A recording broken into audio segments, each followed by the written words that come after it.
ইতালির work permit visa নিয়ে আপনার তথ্যটি একদম সঠিক এবং এটি বর্তমানে প্রবাসীদের জন্য অন্যতম একটি আলোচিত খবর।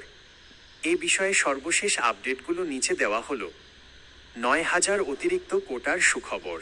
ইতালি সরকার ২০২৬ সালের ডিক্রেটো ফ্লুসি কর্মসূচির আওতায় কৃষি এবং পর্যটন খাতের শ্রমিক সংকট কাটাতে অতিরিক্ত ৯,০০০ বিদেশি কর্মীকে সিজনাল ওয়ার্ক পারমিট দেওয়ার সিদ্ধান্ত নিয়েছে।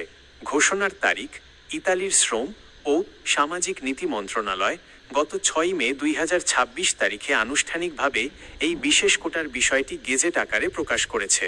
কেন এই কোটা? মূলত গ্রীষ্মকালীন কৃষি উৎপাদন এবং পর্যটন মৌসুমে কর্মীর তীব্র চাহিদা মেটাতেই এই জরুরি পদক্ষেপ নেওয়া হয়েছে।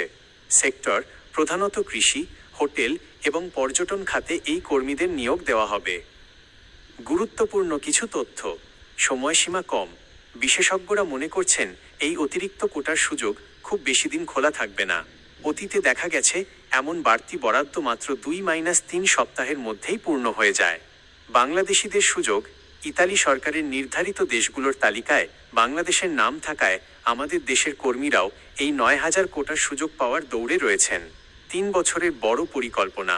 এই ৯,০০০ অতিরিক্ত কোটা ছাড়াও ইতালি সরকার ২০২৬ থেকে ২০২৮ সালের মধ্যে প্রায় ৫,৪৯৭,৫৫০ জন বিদেশি কর্মী নেওয়ার একটি দীর্ঘমেয়াদী পরিকল্পনা নিয়ে কাজ করছে।